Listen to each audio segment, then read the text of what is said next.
Hello, everyone. Good morning, good afternoon, or evening, wherever you are joining from today. My name is Merve Hickok. I'm the founder of AIethicist.org and also a senior researcher with Center for AI and Digital Policy. I'm extremely excited to have this incredible panel today to talk about AI regulation and fundamental rights. So without further ado, let me introduce you to our panelists. There are many affiliations, so I will read this bit. Bear with me. First, we have Alexandra Geese. She's a member of the European Parliament with Greens EFEA group. She also serves on the Special Committee on Artificial Intelligence in a Digital Age, Committee on Budgets, and the Committee on Internal Market and Consumer Protection. In addition to her committee assignments, she is part of the Parliament's delegation for relations with Iraq. She is also a member of the European Internet Forum. Her political focus is on digital policy, fundamental rights, as well as gender budgeting. Peggy Valcke is Vice President of the Council of Europe Ad Hoc Committee on Artificial Intelligence. I will be referring to that as KAHAI throughout the panel. She's the co-director of the Expert Center on Data and Society, Professor of Law and Technology at University of Leuven, and Vice Dean of Research at Leuven Faculty of Law and Criminology. She is co-director of Center for IT and IP Law, executive member of the Leuven AI, and principal investigator in the Security and Privacy Department of IMEC, previously IMONS. I don't know how you fill that in a business card, but Oreste Pollicino is a participant to the KAHAI, an Italian member of the OECD Global Partnership on Artificial Intelligence. He is a member of the Executive Board, European Union Agency for Fundamental Rights, and a full professor of constitutional law at Bocconi University. And Friederike Reinhold, she's a senior policy advisor at Algorithm Watch, represents the organization in the KAHAI as Algorithm Watch has an observer status. Prior to joining Algorithm Watch, Friederike worked as a policy advisor in the German Federal Foreign Office, addressing protection and digital rights in the humanitarian action. Thank you all for being here today and joining this panel. And one reminder, Ms. Geese needs to leave at the top of the hour due to another engagement, so I'll try to make sure that I get her answers. And then I mentioned this, so no one is worried when she leaves at the top of the hour. There is no technical issues, and we appreciate juggling multiple engagements from all of you. So on that note, let me start. KAHAI within its, and if I can ask you to mute your laptops if you're not answering, that would be great. I'm getting a bit of echo. So KAHAI, we're all following KAHAI, UN, OECD Commission, UNESCO, looking to work towards regulation and focusing on fundamental rights as well as other legislation. They're all seeking coordinations and synergies. KAHAI recently underlined that part of the added value of Council of Europe can provide is when elaborating a legal instrument on AI, besides protection of human rights, it can also address the societal and environmental challenges posed by AI systems to democracy and rule of law. There is a lot of focus on fundamental rights, hence our focus on this panel as well. Peggy, if that's okay, I would like to start with you and ask the question.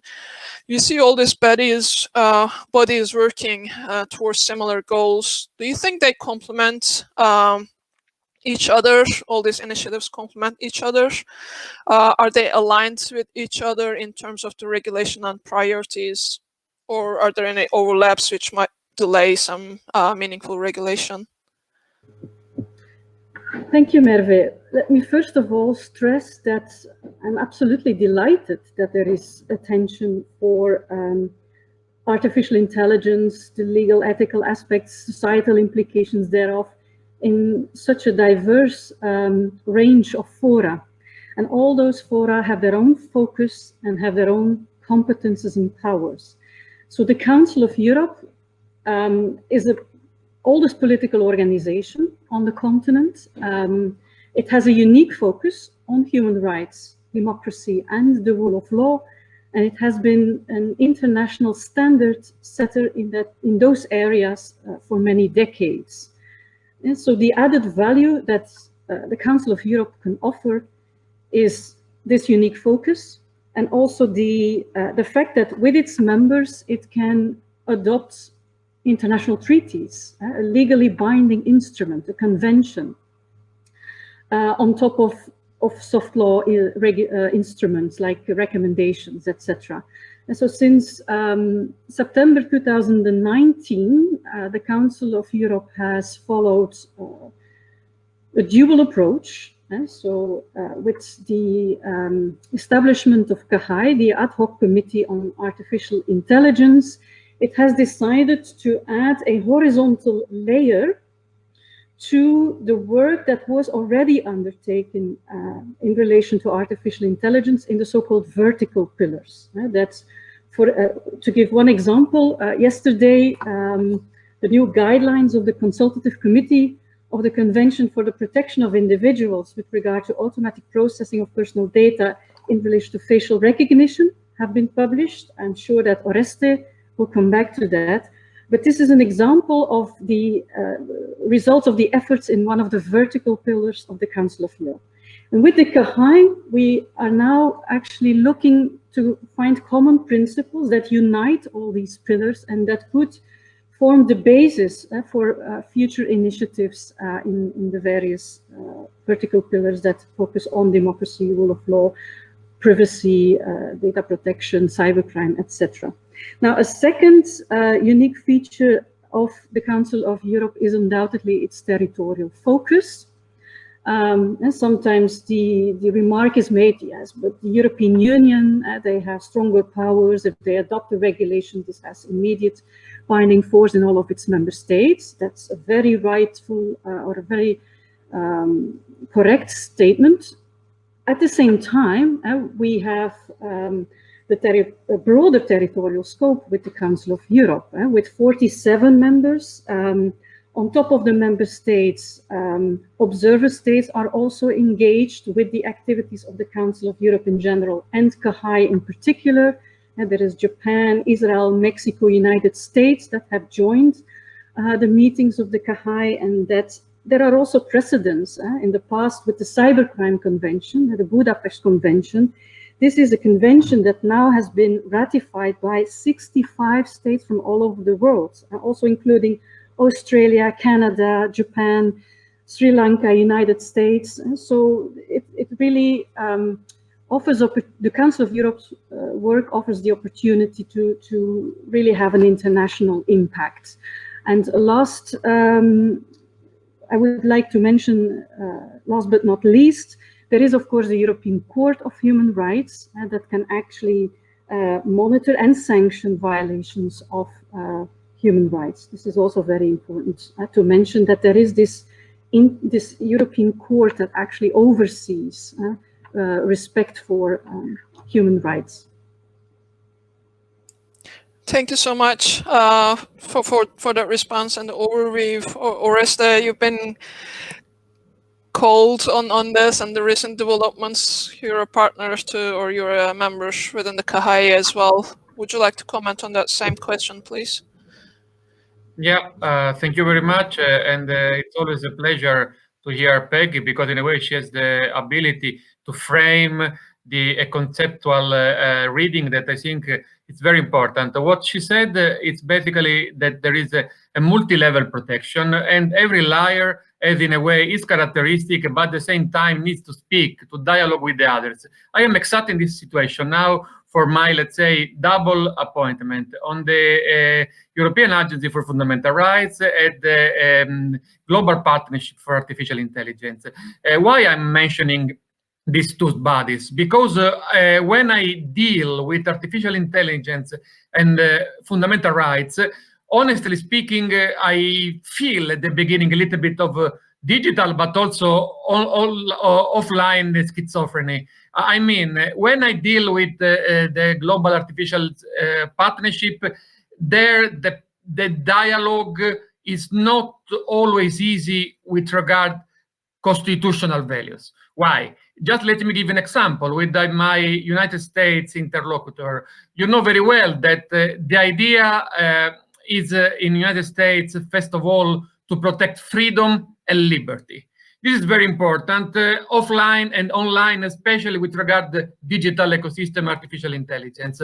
On the other hand, in Europe, as you know very well, I mean, it's not just important to mention the Charter for Fundamental Rights of the European Union, Article 1, human dignity. This is very important because when you see that there is no possibility to have a fruitful dialogue on the substantive values, then the exit strategy, and this is the Digital Service Act and the white paper on the artificial intelligence is pushing in this direction, then is the procedure, is the basically what we call Article 6 of European Convention and the due data process.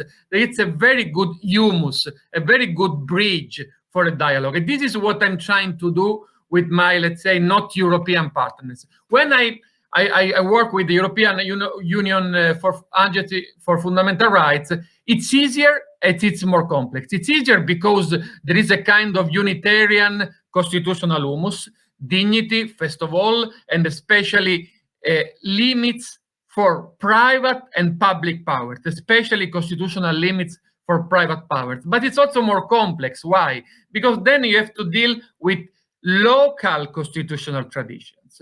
It's not absolutely true that within the European Union you have a unitarian approach with regard to policymakers, with regard to national strategies. There is the risk of inner national fragmentation. So basically the challenge is not always coming from the global point of view, but also from the national point of view. This is in my personal experience.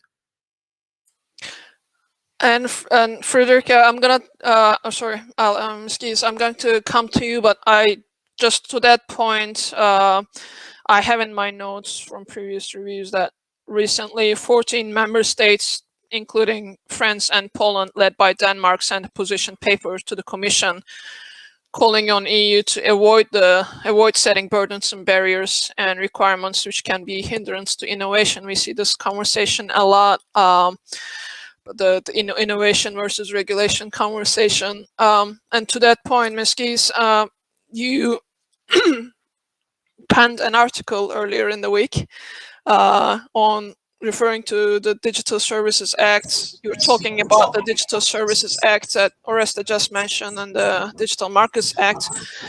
And you were calling the digital world a Wild West, calling for urgent democratic safeguards, and highlighted that the transparency obligations are half-hearted and enforcement is even more problematic.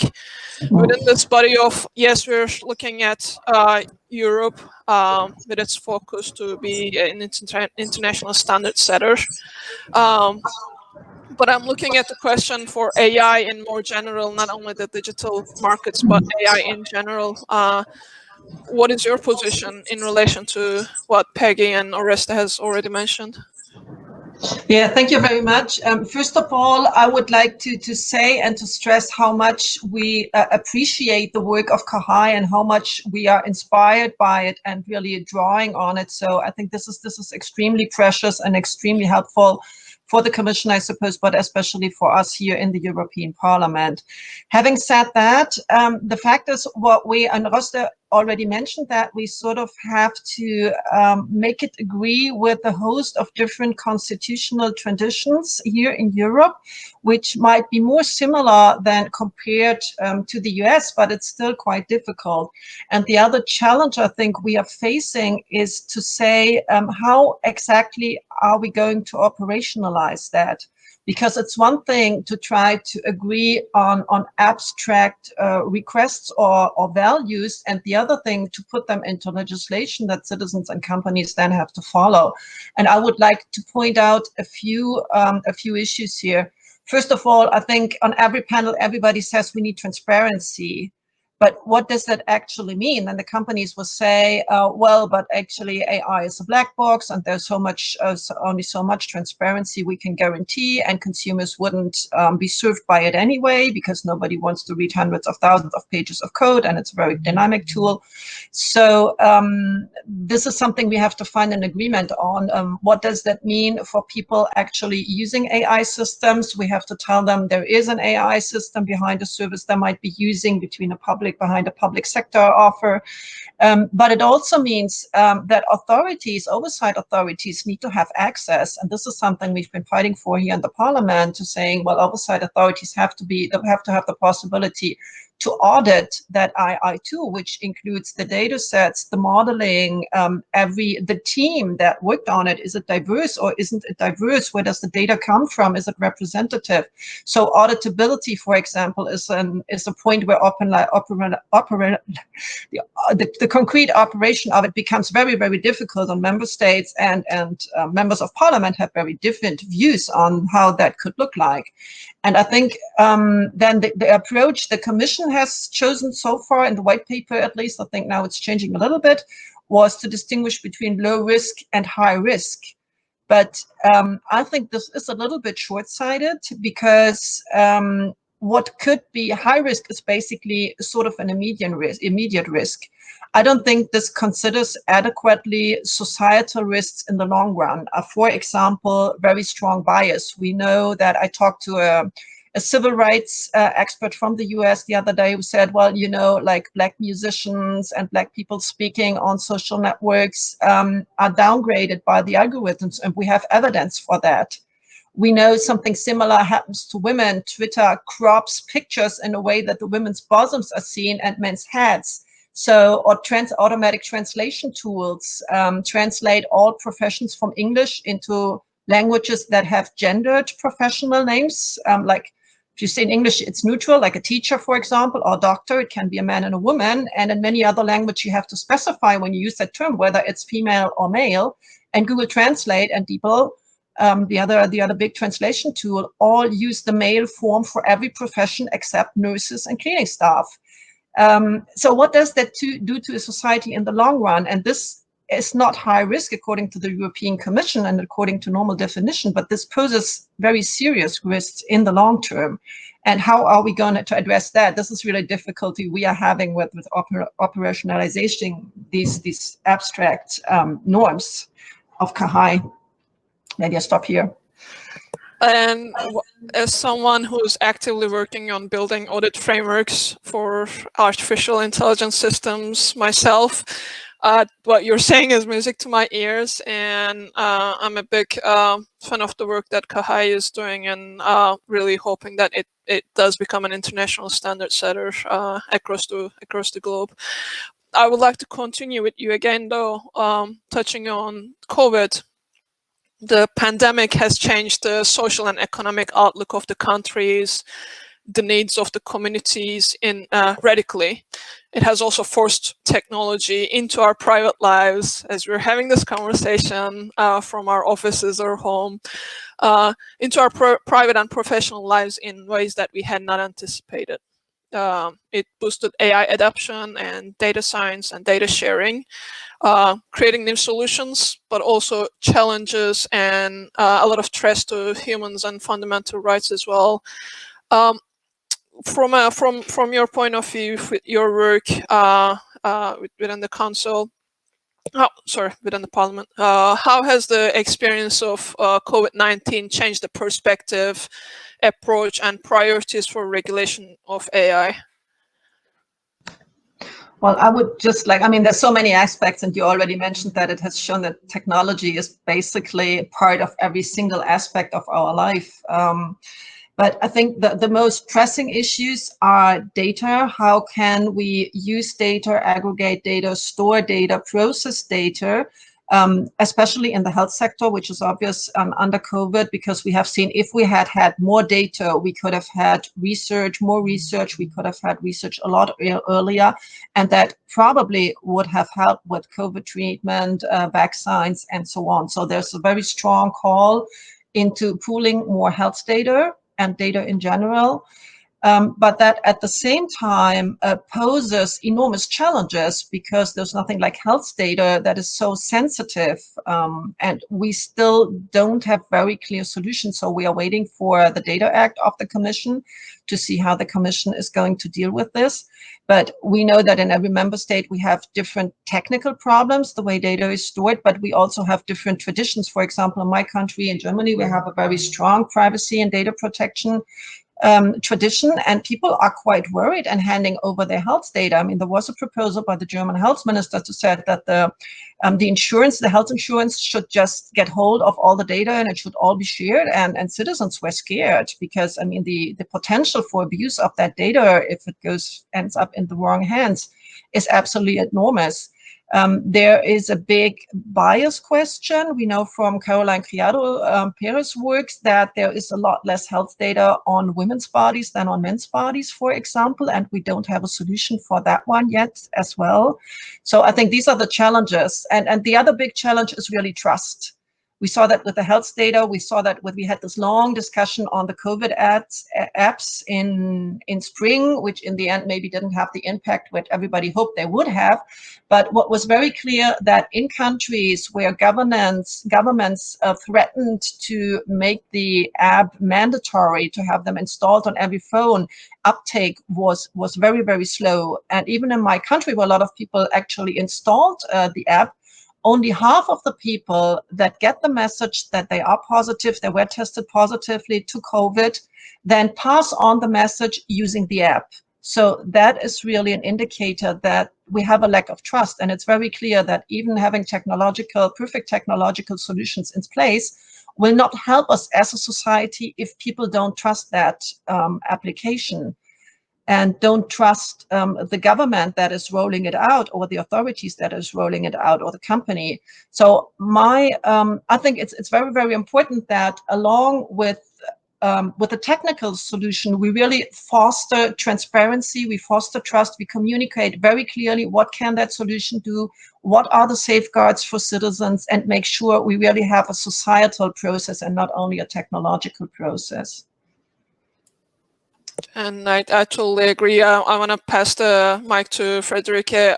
Algorithm Watch has been very, very vocal about all the issues that Ms. Geese just mentioned about trust, transparency, privacy, use of algorithms, especially in the public arena.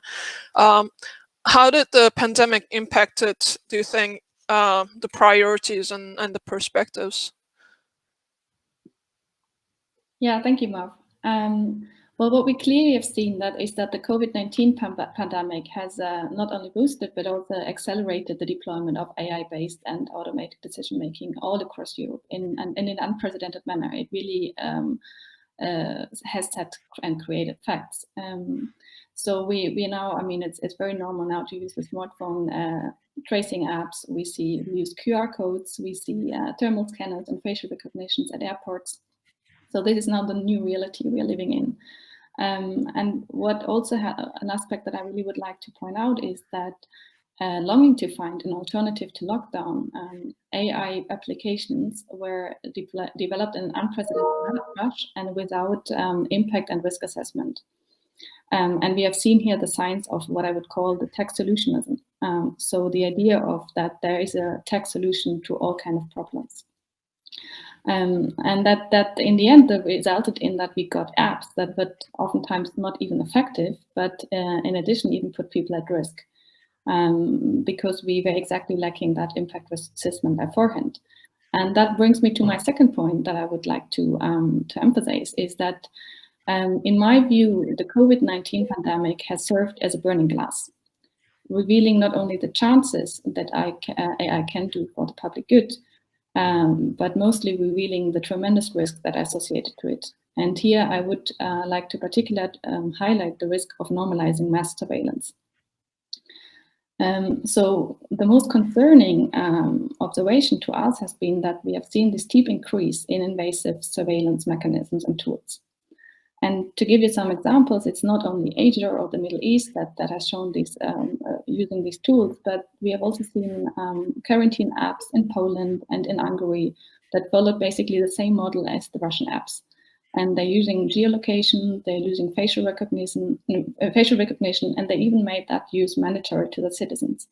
And I think that's highly worrying. Another example is Norway and their contact tracing app, Smittestopp, which was found so highly intrusive that eventually the government had to suspend its deployment. So what is concerning here to us really is that that we see a normalization of mass surveillance under the guise of an urgent and allegedly effective solution to a pandemic. And we feel this is highly worrying. And to just make clear my point, it's a very fine line between the disease surveillance and population surveillance. And that brings me to my third point. At the same time, there's always another side of the coin. And what we have seen also in the pandemic is a rise in the public debate. And I think that Mr. Geese just pointed to. We saw a lot of discussion in Germany, but also in a lot of other countries about whether to use a centralized or decentralized tracking app. And it also put high pressure on EU regulators to come up and speed up regulation on AI. So while slowing down almost all other policy processes, I found it remarkable that in COVID-19 pandemics, the European Union, but also the KHI really stick to the time planning. We see tremendous efforts in working on regulation that somehow reconciles AI deployment and fundamental rights. Well, whether they are going to be successful remains to be seen. I think, like everyone, we are eagerly awaiting the European Commission's AI strategy, and I will leave it here. Peggy, I would like to take it with you. Friederike has made some really great comments on the techno-solutionism and mass surveillance kind of seeping in as accepted or starting to become normalized in our lives, in our day-to-day, like 24/7 lives. Where do you see, as the vice president of KHI, both from a regulatory point of view, but also from a priorities point of view, how do you see the impact of COVID? Well, first of all, you mentioned we are witnessing a normalization of surveillance. I also see a lot of reaction and protest against it. So I don't think that that European citizens are becoming used or will accept such a situation. I wanted to quickly react to that. Now, very briefly, because Ms. Geese and Ms. Reinhold have already given so many examples of what COVID has shown us. It has shown us the great opportunities that machine learning techniques and other AI technologies can bring to us in the interest of society, fast innovation, etc. But it has also shown the drawbacks it can bring. And I won't repeat examples that have been given. Now, what was the impact on the work of KHI?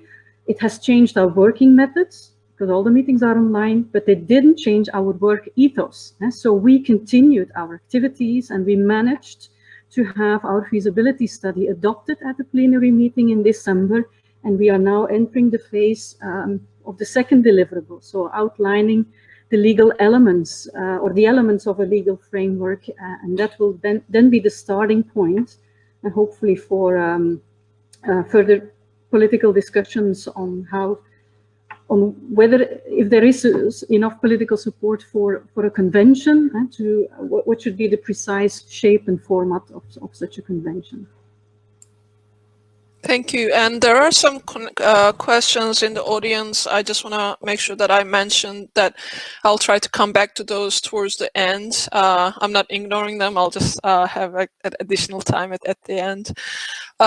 Just on that piece, we talked about the increased communications, increased conversation around privacy and trust, and the impact of technology in our lives and the actual implementations of these applications or the technologies. As I mentioned, I'm part of an amazing research team at Center for AI and Digital Policy. Oreste is one of my esteemed research partners in there as well. In December, we published AI and Democratic Values report. It's first of its kind comparative report on national AI strategies. And what we compared 30 countries around the world, their endorsement of OECD AI policies, human rights, and the actual practices and implementations of the countries. Are you walking the talk? How do your endorsements actually translate to the practices? When we were looking at the actual implementations, there were a couple of things that we noted, and I want to tie this with my next question. One thing was, although almost all AI strategies, national AI strategies of EU member states make reference to human rights and OECD AI principles, there was still a significant gap between the written commitment and the actual implementation. And then there was a striking number of countries committing to themselves, not only in EU, but like I said, we looked at 30 countries around the world, committing themselves to experimenting with AI technologies, test bedding, or committing to data sharing practices between public and private. Here I just want to, I know you're all involved, or most of you are involved with KAI, but I just want to, for the benefit of the audience, quote from one of your recent reports. States have a duty to ensure that private actors respect human rights by implementing and enforcing them in their national laws and policies, making sure that effective legal remedies through either judicial or non-judicial mechanisms are available at national level use of AI systems in public services, and they should be held to higher standards of transparency and accountability.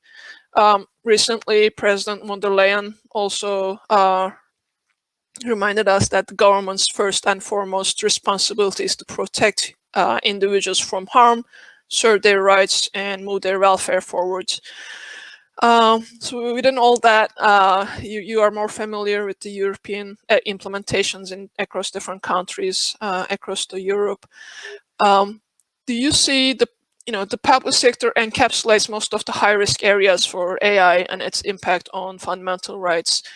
What do you see as the biggest challenges regulation of AI in public sector? Are there any lines, any red lines for AI by public sector? And Ms. Geese, I know you're closing down on your availability. Can I start with you? Happy to answer that. Thank you for understanding. Well, I think there's a no-brainer, which is facial recognition or biometric recognition in public spaces that should be banned. And I don't understand why the Commission isn't doing it. They had proposed it, and probably some member states didn't agree, but this is really the first thing we should do. And Europe should be pioneering and just make that very clear.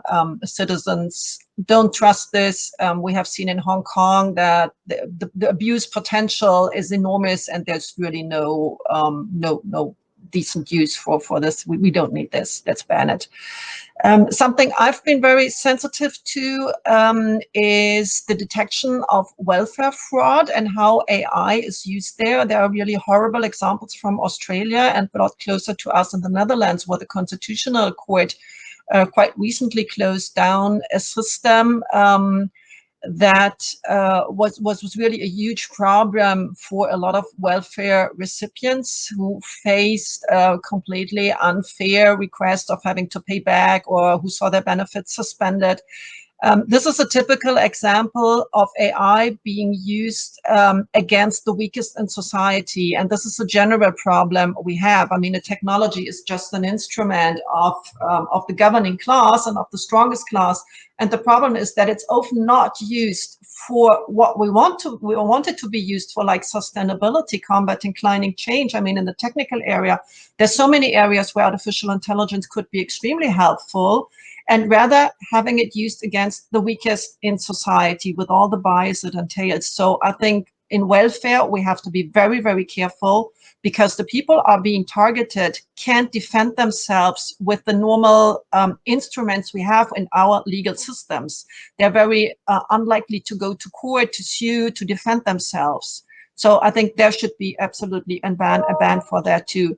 And then obviously in judicial systems, in police systems, we have seen in the US what kind of misuse has been made with AI systems. I would be very, very careful in Europe with those kinds of systems. And I stop here. Thank you very much. And just touching on the welfare front. Sorry.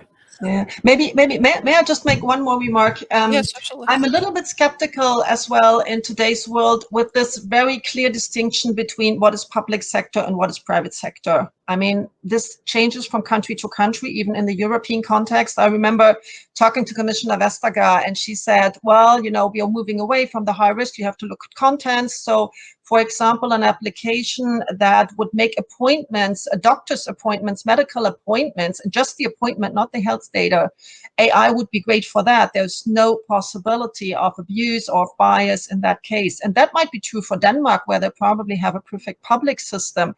But in Germany, for example, we have a mixed public and private insurance system for health services. And both are pretty good, but who is privately insured is mostly making more money, better educated, and doesn't get that much more in terms of services, but the waiting time is a lot shorter. So I think an algorithm that would be trained on existing data would conclude that people who have higher salaries and are better educated have to get medical appointments first. And that would be a very clear breach of fundamental rights. And that, according to the Commission, wouldn't be high risk, but it is, because it would mean people would, poorer people getting diagnosis a lot later. So it's very context sensitive. Or social networks, for example, there's this big debate going on because they're private companies. So many people say within the DSA, you can only regulate them up to a point because they have their terms of service, it's their private spaces. But I mean, is a space with 2 billion users, is that really not a public space? So I think the borders between private and public sectors are a little bit blurred, and therefore we have to look beyond just what is public sector. Thank you. Well, thank you so much for that. And I think what you're mentioning about the example around the health piece, that line has been crossed, at least in the US, for at least one of the insurance companies, where they had trained their algorithms on the cost of the patient, like health cost of the patient, to come up with a clinical decision. So both the public and private lines are blurred, and the intention of the algorithms and the values that we're coding in that are also blurred and not transparent. And you also mentioned the Netherlands case. I think you were mentioning Siri, but we also had a recent example of the Dutch government going down for another welfare, like the Super Siri algorithm. Thank you so much for those comments. I want to continue with Oreste, if possible. What are your? Yeah. Bye-bye. Thank you so much. Thank you. I really appreciate it. Bye-bye. Sorry for leaving late. Thank you. No worries. Yes, thank you, Merve. Basically, I think it's quite interesting what is emerging from this debate. If you think I think it's possible to propose a shift from the conceptual frame of sector to the conceptual frame of power.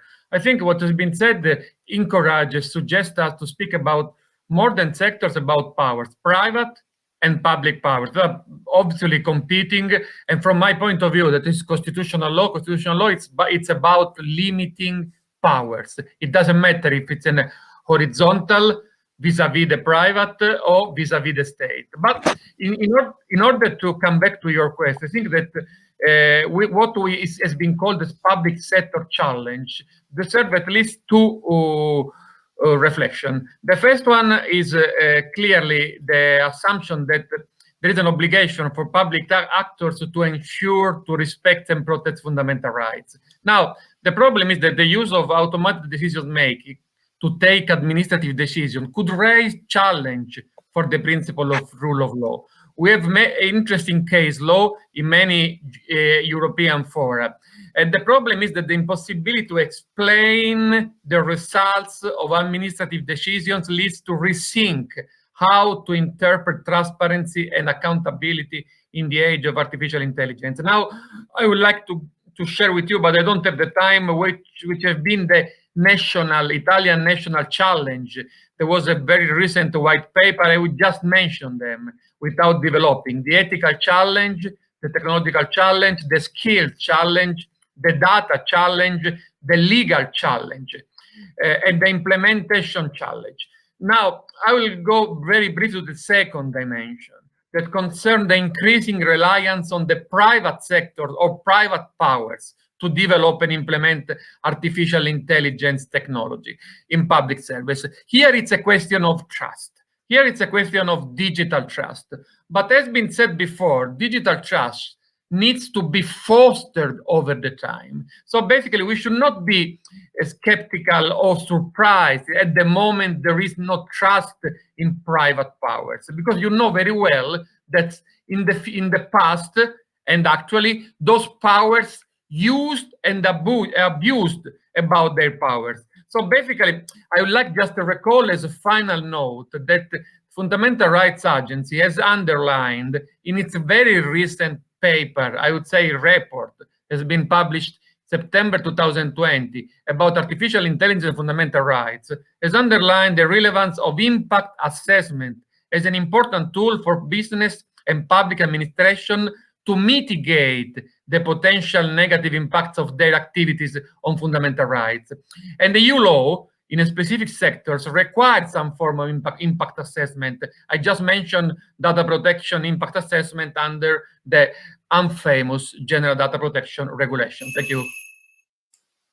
Thank you so much. I wish we had some more time, or maybe towards the end we can come back to this impact assessment, which is already in GDPR, and how much it's actually being executed or enforced. But I would like to move over to Peggy and ask the same question. Are there any red lines for use of AI by public sector, and how do we see the biggest, what do we see as the biggest challenges? Sorry, not Peggy, Friederike. Biggest challenges in terms of regulating AI in public sector? Sure, thanks, Merve. Let me start maybe with looking at the red lines. And yes, there's certainly the need to draw red lines. It has been one of the most worrisome findings in our most recent Automating Society report, to see that we have a steep increase in the deployment of facial recognition all across Europe. And this paves the way to indiscriminate mass surveillance. So clearly, Algorithm Watch very much advocates for a ban on this. And we have been thrilled to see yesterday the Council of Europe's work on this, publishing the guidelines on facial recognition, and also proposing to ban certain uses of facial recognition. So I think this is definitely a step in the right direction. But it's also important for me to highlight that it's not only facial recognition that is a high-risk application. It also includes, for instance, the use of AI automated decision-making in border control. There have been programs by the European Union, for instance, border control, that uses biometrics and really puts people at risk. We have also seen in predictive policing working AI technology that is in breach with fundamental rights. Or Ms. Geese already mentioned the access to social rights and benefits that is endangered. I also would like to highlight to not only focus on facial recognition when talking about high-risk applications. The second question regarding the biggest challenges. Certainly one challenge is what also has been mentioned already, that we speak a lot about transparency, and then there is a fatigue about transparency. But nevertheless, transparency, in my view, is the very first step we need to do, because if we don't know why and how and to what extent an AI-based system is being deployed, I mean, all our other efforts to reconcile fundamental rights and AI-based systems are doomed to fail. The question is how to put this meaningful and tangible into practice. And there are concrete proposals on the desk, for instance, to to have public registers where public authorities show what is the underlying model, where are AI-based systems deployed, what is the logic behind to develop their systems. These are the information that we need. And we already have seen pilots in Amsterdam, Nantes, and Helsinki that is actually working well. The second point here is how to reach transparency is about allowing data access for researchers, for public interest research. So in doing the report on automating society, it has been extremely difficult sometimes to get the data to actually also do evaluations on how they're working and how do they impact society. The second point related to this is, of course, the question of accountability and enforcement. Of course, transparency is not an end in itself. We need proper auditing systems to really make sure that transparency is meaningful. And I think this is going to be one of the most challenging questions for regulators, how to establish such auditing systems, that we really have robust oversight mechanisms that help them keep accountable, because just relying on tech companies' self-assessment is not the right way and has failed already.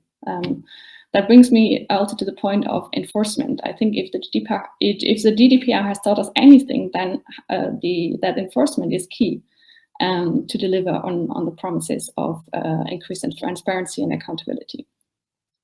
A third challenge that I see is the lack of competence in the public sector and the related resource asymmetry between tech companies and policymaking. Or rather, it's maybe not lack of competence, but rather a lack of resources, because we see the tech giants, when they do their lobbying, they rely on hundreds of high-skilled lawyers, high-skilled engineers. They have technical expertise that most people in public sector do not have.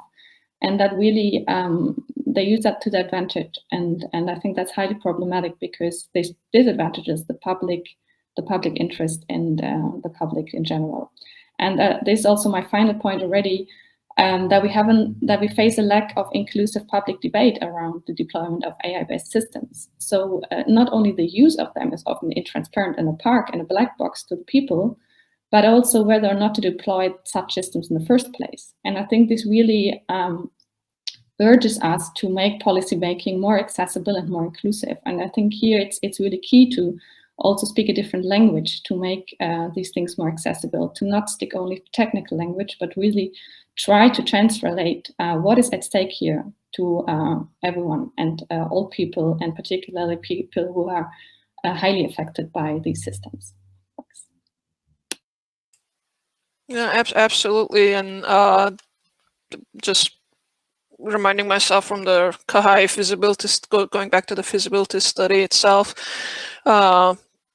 called out the public-private collaborations in sensitive fields, again, going back to blurring the boundaries, but also reliance of public institutions on this big companies in terms of making policy decisions rather than having a democratic debate. I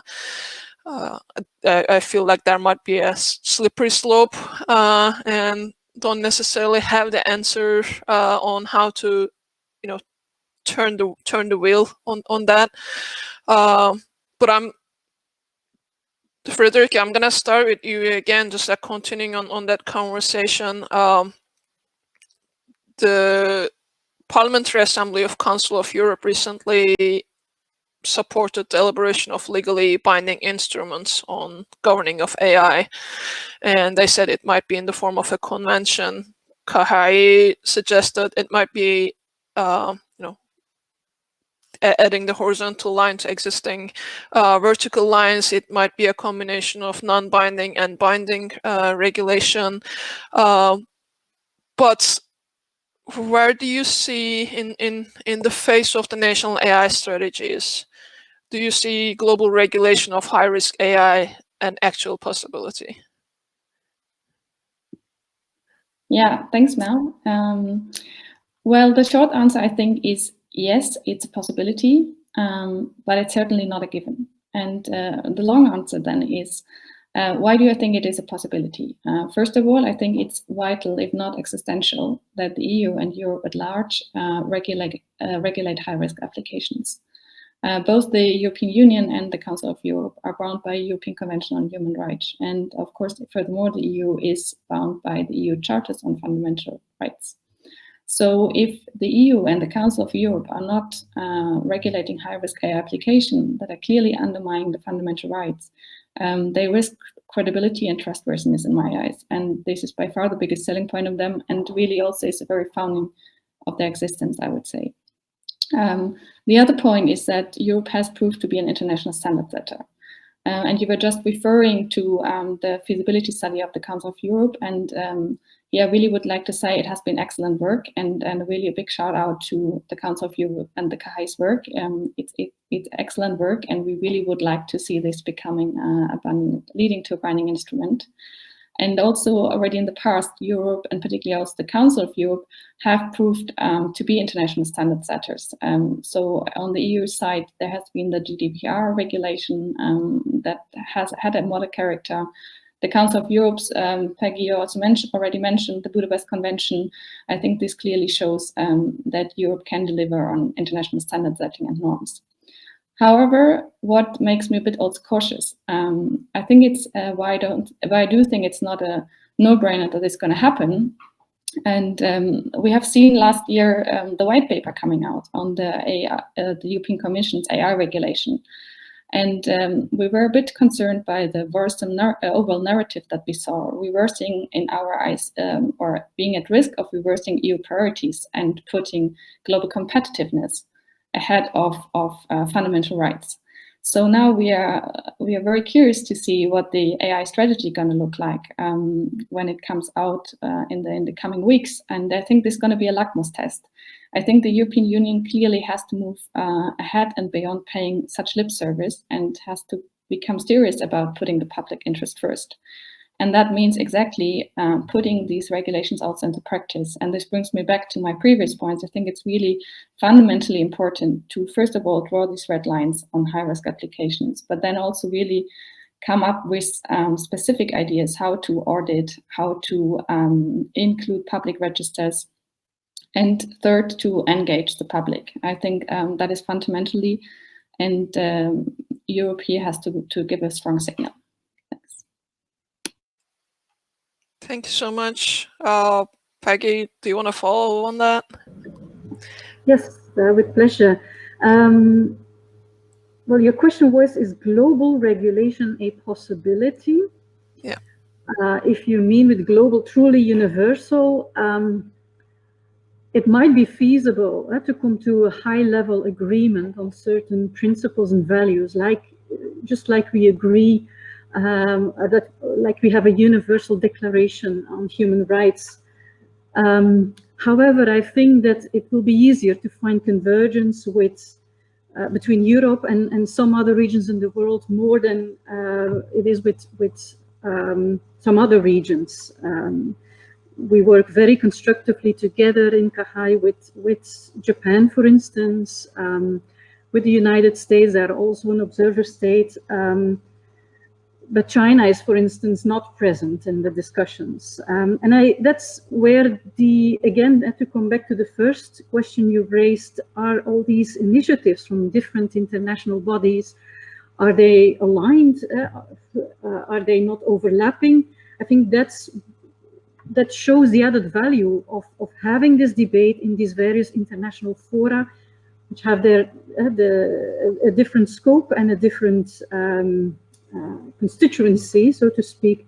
For instance, in UNESCO, Global South is much more represented, and they bring issues to the fore that are sometimes overlooked within our European discussions. And so this is how we can all learn from each other and try to find convergence. So I would say, is global regulation a possibility? I would say it's a must, at least when it comes to certain high-level principles and values. But then, of course, how these values are implemented, how they are monitored and enforced, that is something that will be happening much more on the regional or even local level. Yeah, that explains why it is important to collaborate and ensure that there is no lack of consistency, or that we are not conflicting each other. I think that another point I wanted to make is because you mentioned AI race, and that of course brings up the idea of are we not being confronted with a race to the bottom in the economic competition process?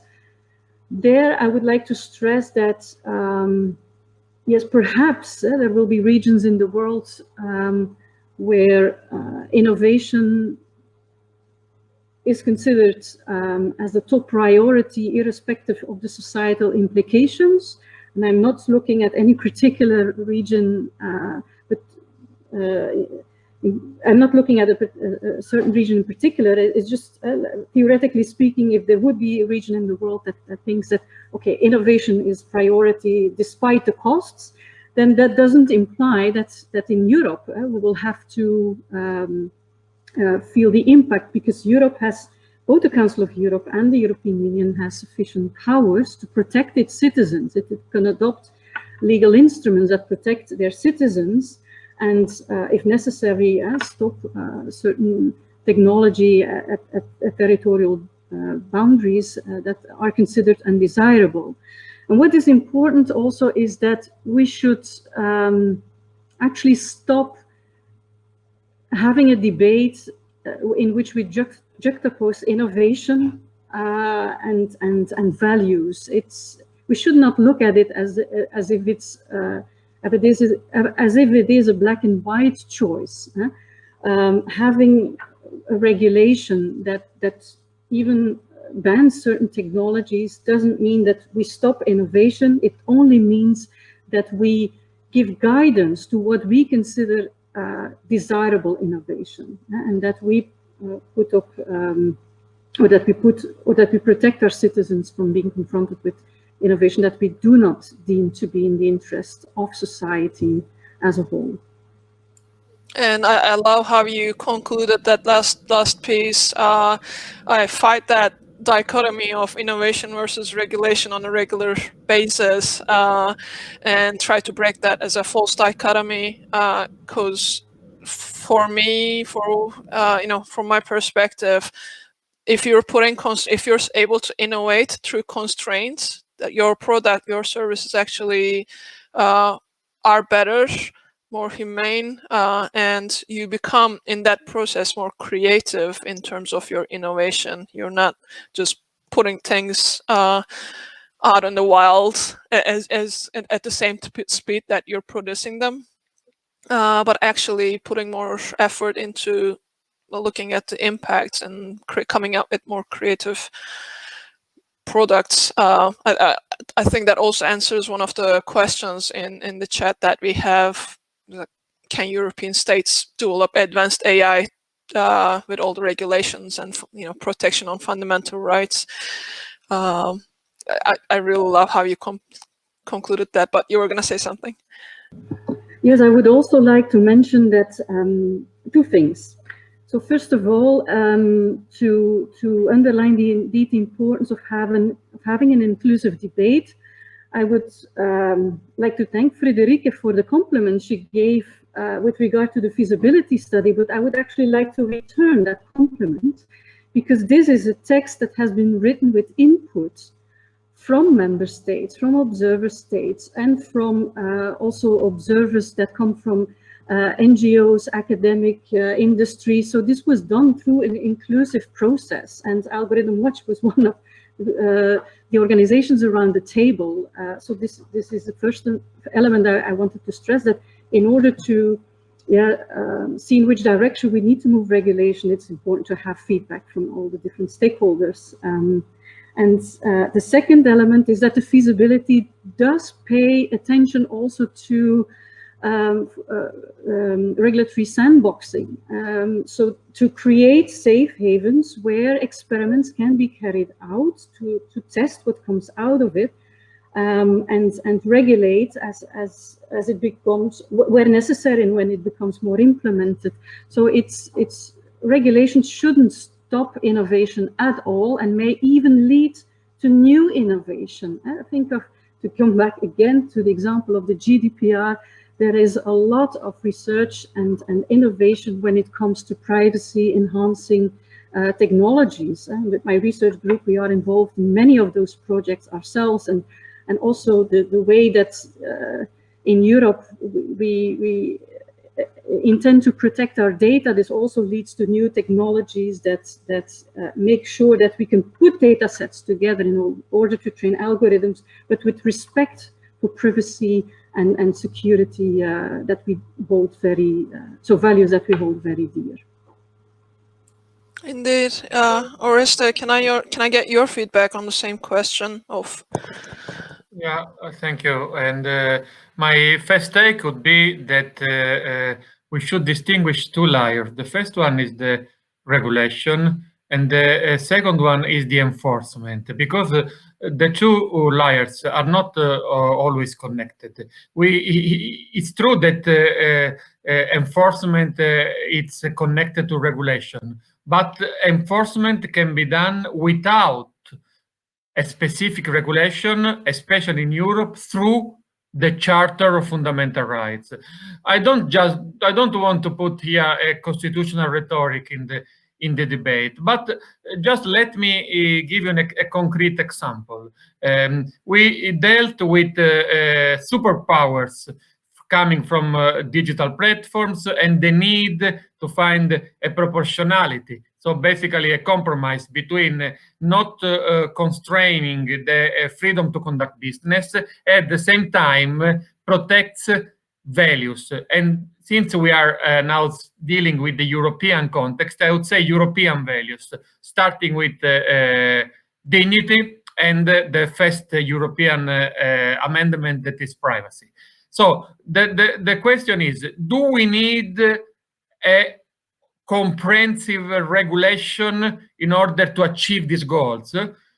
Yes, ideally would be the best scenario, but in the let's say in this status quo, we have the possibility, and especially the judicial bodies in Europe, namely the Court of Justice of European Union and the European Court of Human Rights, has already the tools to apply horizontally fundamental rights in order to enforce those rights vis-à-vis private entities.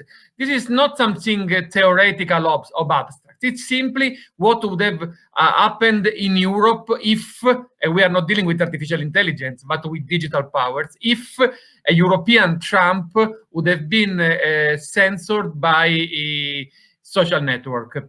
In this case, basically, we do not need always a specific ad hoc regulation, but we need judicial and I would say even regulatory actors that are able to use all the potential the European constitutional law is giving them. Because in the United States, simply, the First Amendment cannot be enforced against private powers. This is called state action doctrine, and we do not have this problem in Europe. So my point would be, let's reflect on a future regulation, but let's use all the potential that we already have right now. No, thank you so much for that. I think just going back to what Peggy mentioned in terms of global versus EU plus some, is it a global regulation or is it EU plus some countries? And what you mentioned around the European values, I will follow with one question from the audience. Principles for AI typically adopt European/Western conceptions and meanings. For example, fairness, privacy, etc. How can global regulation overcome this culture bias, particularly if it is to be effective among practitioners, innovators, at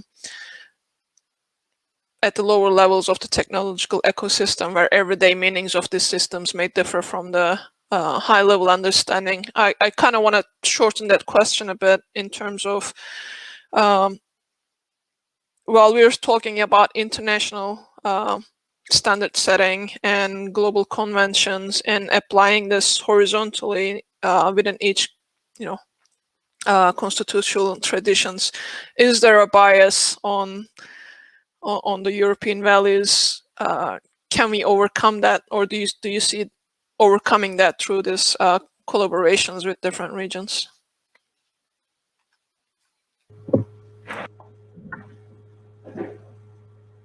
Well, I would say that this is a very valid question, and I'd say you can't blame the European Union and the Council of Europe to take their own constitutional traditions as a starting point. And for the Council of Europe, this is then in particular the European Convention on Human Rights. Of course, during our discussions, we have them with an open mind, and we welcome observer states and we take their comments fully into account. Now, having said that, there will be always points of disagreement when you start to disentangle the high-level values and principles. To give an example from the sphere of biomedicine, where there is, I think we've reached global consensus, and this is anchored in Europe in the Oviedo Convention. We've reached consensus that certain biotechnologies, biomedical technologies, can only be deployed for therapeutic reasons and not, for instance, to improve people or to select the sex of the baby. But irrespective of that agreement, we are still confronted sometimes with situations on the ground in which this is not fully respected. The discussion about the Chinese doctor who had been experimenting with CRISPR-Cas is a good example of that. So I think this is a constant dialogue to try to come to convergence and make sure that everyone's perspective is taken into account. But at some point, we will have to live with different interpretations on the ground. There are also the debate on euthanasia, for instance. I hope that's the right English translation for euthanasie in Dutch. Euthanasia. Yes, this is another good example of where you have a very thin line between morality and law, and where even from country to country you have different perspectives. So yeah, this is a reality we will have to live with, but it's also a reality that enriches us as human beings. I don't see it necessarily as too problematic, as long as we keep an open and respectful dialogue with each other. Thank you so much for that. Friederike, can I pick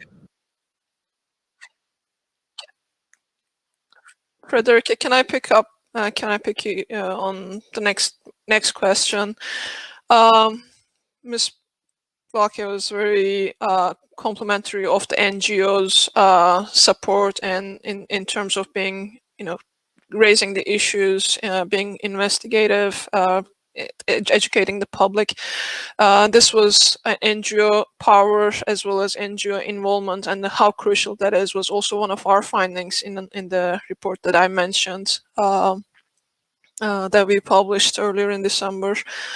How do you see, or how would you like to see NGOs being more involved in these discussions, whether it's educating the public or working with the policymakers?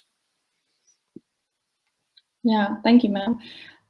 Well, I think, first of all, we are very grateful for the opportunities we have at the Council of Europe, but also, for instance, at the Global Partnership on NI, to sit on the table and to support the decision-making process and contribute with evidence that we have found on the ground, examples that make it also maybe easier for policymakers, but also for the public to understand what is at stake and what are potential consequences.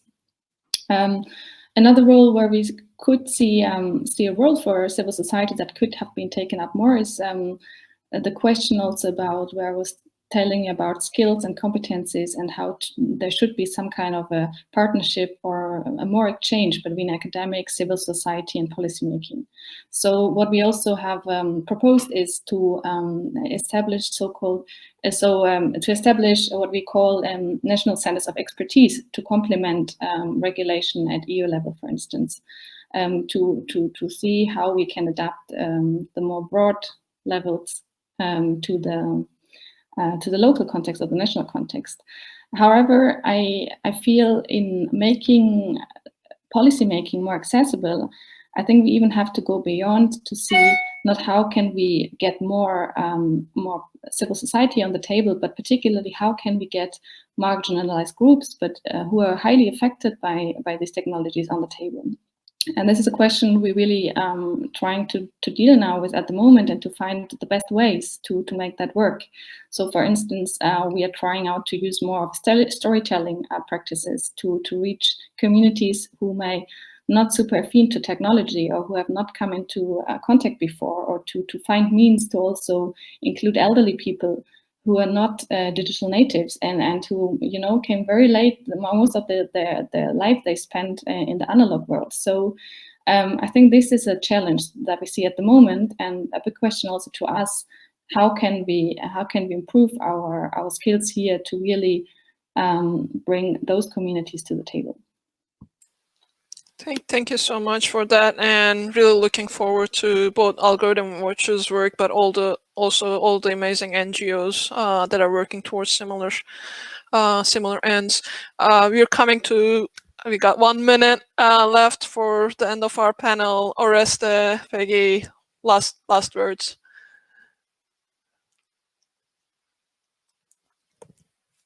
If you have any, I think. If you don't, I'll call the. I will give you to Peggy that I'm sure will say the right word in the right time. Just a call for anyone who's interested in this debate to follow our activities. Organizations who were not aware of the fact that they can apply for observer status and still want to do so, feel free to put up your application, and we would be very happy to work with you. So join the debate and stay tuned, because this is so important for all of us that we get this right. And there is still a lot of discussion. What is the right format for this legal instrument that the Council of Europe should adopt? What exactly should be in there in terms of rights and obligations, in terms of enforcement mechanisms? So we are not there. We haven't reached the end of the discussion yet. I would say that we're only at the beginning. Of course, the Parliamentary Assembly of the Council of Europe has given a very strong signal. In October, they have adopted a series of recommendations, resolutions, and reports in which they very strongly advocate for a binding instrument, so convention. And the Parliamentary Assembly, of course, consists of representatives of national parliaments. So this is a signal that we should take seriously. But for the moment, all options are still open. So if you want to join the debate, welcome. And thank you for having had me at this panel. Thank you so much. Thank you so much for all of you for being here today, as well as the audience. And thank you for the call to action at the very end, both from CAHI end, but also from the NGOs. And we definitely need more participation and more voices around the table.